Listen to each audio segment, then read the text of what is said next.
Jumpa lagi di Anabel. Analisa belajar politik. Wah, Bos, ada tingkatan baru aja. Iya, habis Lebaran. Iya. Ya, Minal aidin dulu. Minal aidin. Maaf lahir batin. Mohon maaf lahir batin. Yang sudah kita ramal dan benar, Bang. Kita beberapa kali ramal benar loh. Benar. Golkar minta 5 menteri. Benar. Puan waktu itu RUU perempuan. RUU perempuan akan megang RUU perempuan. Benar ya kan? Tinggal soal nasib aja tidak bagus kemasannya bahwa Puan adalah sosok yang berhasil menggolkan undang-undang itu. Mbak Puan. Mbak Puan jadi menteri nggak, Bang, kira-kira? Enggak ya? Kalau kelihatannya Mbak Puan ketua DPR. Selamat Mbak Puan. MD3 tidak lagi direvisi dan diganggu-gugat. Bukti kemahiran beliau dalam bernegosiasi secara politik. Dan melanjutkan cara politik Taufik Kemas. Almarhum. Nah, tapi kali ini kita mau membahas soal jatah menteri, Bang. Jatah menteri. Karena dapat info-info. Ada info-info berseliweran di dunia gaib. Jadi A1 apa masih B1 nih, Bang? Kalau B1 anjing dong. Ya ini rumor lah ya. Ada beberapa sosok yang memang selama ini dekat dengan Jokowi. Betul. Dari sejak Pilpres 2014.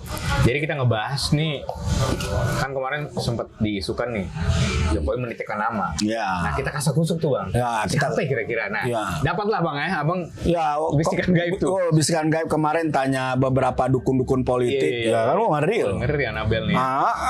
Kita dapat nama 2 orang yang memang berjasa sih, Pratikno dan Tito Karnavian.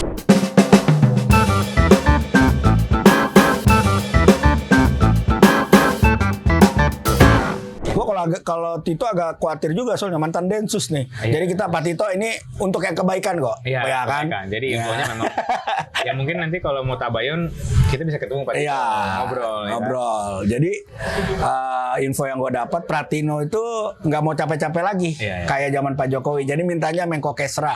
Infonya ya, Bang. Jadi Menko Kesra itu yang sekarang PMK. Yang ngurusin bansos. Kalau bahasanya sih bukan bansos. Bantuan pangan. Nah, jadi Pak Muhadzir PMK yang sekarang pernah mengatakan bahwa bantuan beras itu di kompas.com gue baca salah satu itu bahwa bantuan beras itu berasal dari data Kemenko PMK. Ya itu kan? Disampaikan juga di MK kemarin. Jadi kalau dugaan gua karena ngomongin bansos. Patut menduga-duga. Jadi bansos ini yang dipermasalahkan di MK. kok bisa dia mintanya PMK? Ya kalau dugaan gua lah, kita lihat realitasnya bahwa Gibran ini masih sangat muda ya kan.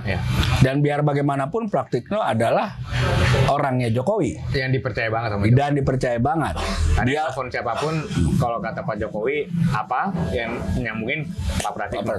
Dia yang membangun roadmap politiknya Jokowi, ya kan? Kalau kita bicara historisnya, nah, apakah roadmap yang dibangun di Jokowi itu akan diterapkan juga di Gibran? Di Jokowi Junior, sekarang Jokowi Junior. Jokowi Junior, peluang itu terbuka sekali. Karena menurut gua sesuatu hal keputusan politik yang dalam realisasinya berhasil itu akan akan diulangi kembali. Gitu. Karena mereka udah tahu polanya. Dia udah tahu polanya. Berhasil, Bang.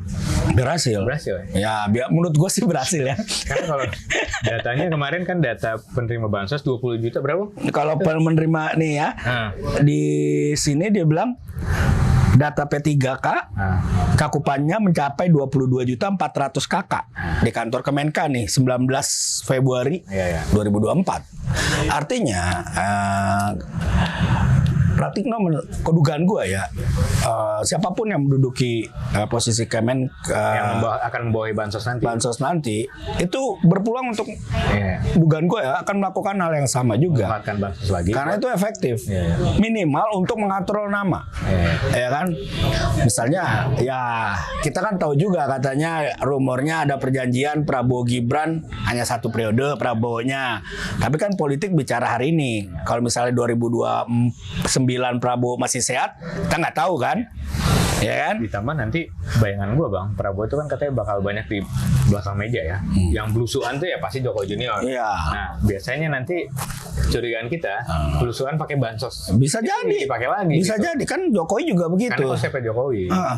Setiap datang ngaku ada beras. Pak Presiden tulisannya gitu. Ya, bantuan mungkin nanti presiden. Presiden dan Wapres ditambahin gitu. Jadi bantuan Wapres bukan bantuan presiden, bantuan Wapres. Iya. Artinya kan memang secara kebijakan, secara legalitas sah-sah saja gitu loh.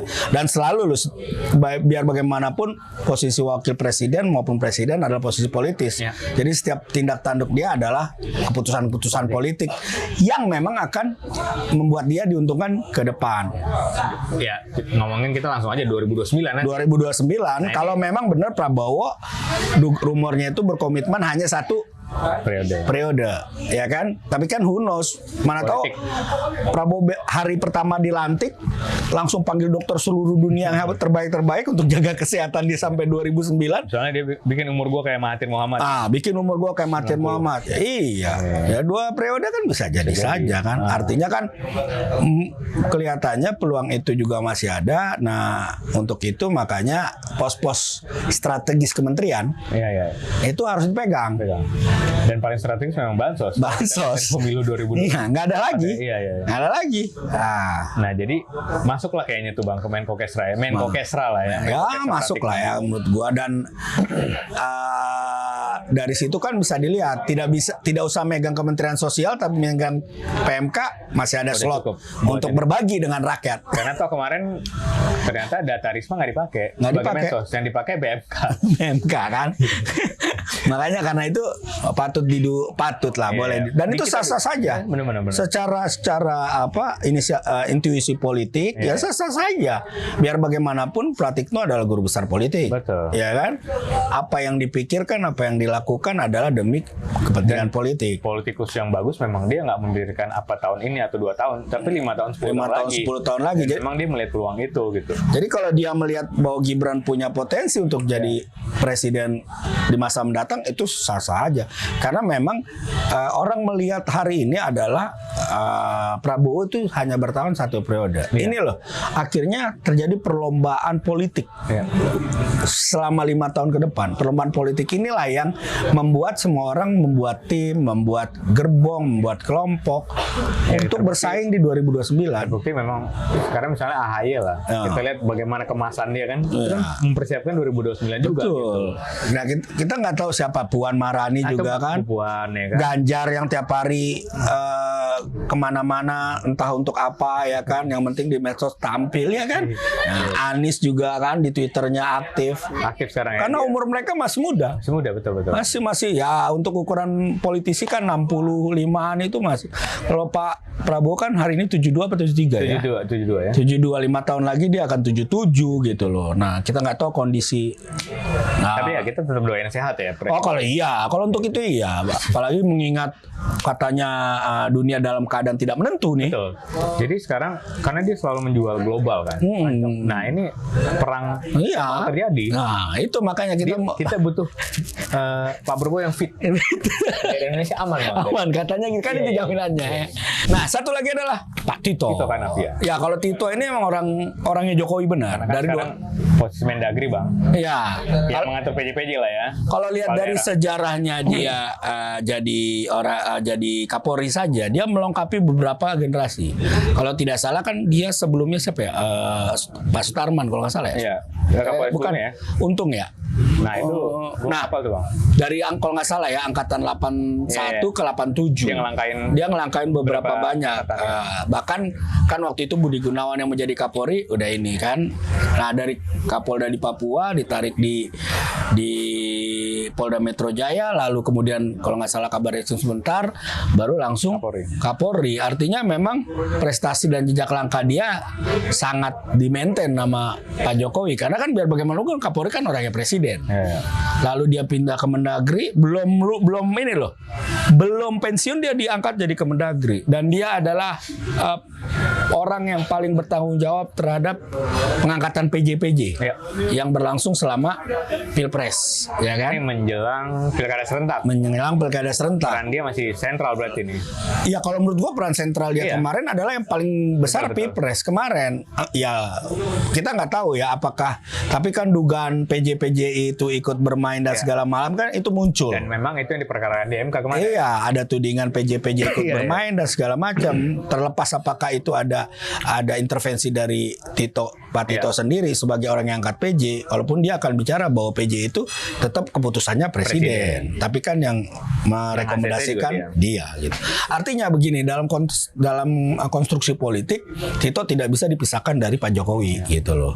Nah, kalau untuk posisi gue melihatnya mungkin Tito bisa jadi tetap menjadi Kemendagri.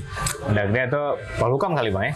Kemendagri? Iya, Kemendagri, Menlu sama Pertahanan. Menhan. Menhan. Kan kemarin udah kita bocorin Syafri Samsudin kan. Menhan kan kemungkinan Pak Safri ya kan. Jadi yang kemungkinan besar dia masih harus megang Mendagri ya. Jokowi butuh orang yang buat itu. Iya, karena dengar-dengar untuk Menlunya Abang Fadlizon. Abang Fadlizon. Jadi selamat dulu nih Bang. Selamat dulu. Ya. Jadi kalau menurut gua Pak Tito akan melanjutkan sebagai Mendagri. Ya biar bagaimanapun proses perjalanan pengangkatan PJ itu tidak ada hiruk pikuk yang sangat mempengaruhi, dikendalikan dengan bagus. Karena ya tahu sendiri Pak Tito kan biasa mengendalikan juga. Iya. Kan? Dan Tito kan punya pengalaman sebagai Densus 88 Reskrim ya. Jadi dia bisa memahami seluk-beluk persoalan setiap wilayah gitu loh. Dan latar belakang tokoh-tokoh di sana. Artinya ke depan itu pertarungan jabatan-jabatan krusial di dalam kabinet itu memang tensinya agak tinggi. Agak tinggi. Karena kita tahu ada partai besar juga yang coba merongrong kan. Oh iya.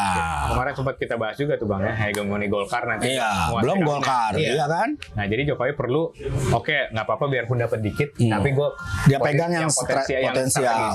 Ya, yang strategis dia penting itu. Nah, karena biar bagaimanapun kelihatannya Jokowi perlu menyelamatkan perahu keluarga. Betul. Ya dia berpikirnya bukan bicara nation kalau menurut gua.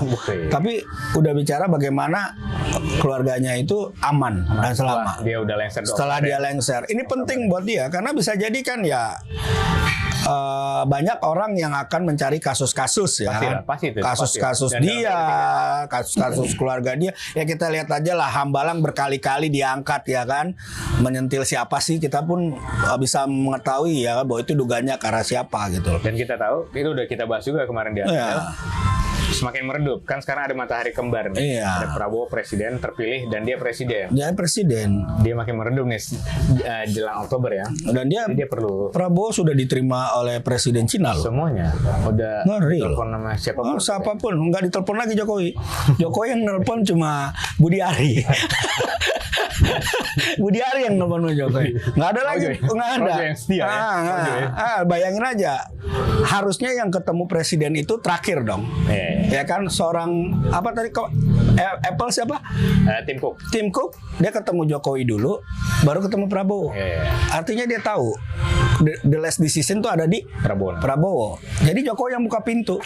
Hari ini Jokowi buka pintu semuanya. Ya pagar ayunya Prabowo hari ini ya Jokowi gitu loh. Jadi gitu Bang ya, berarti kita tinggal nunggu nanti pengumuman Oktober nih. So ya selamat buat di Fadlizon ya. Karena Bang, kalau Abang nanti Menlu berarti bakal sibuk di Palestina kayak. Iya, Palestina. Jadi Anabel bisa diajak nanti. Abang Fadli. Bisa habis Abang. Menaati undang-undang ya. Nanti undang-undang gitu Bang. Jadi gitu ya, Pak Pratik sama Tito ya. Gelar karpet merah Capres 2029 untuk Gibran. Sampai jumpa lagi di episode selanjutnya.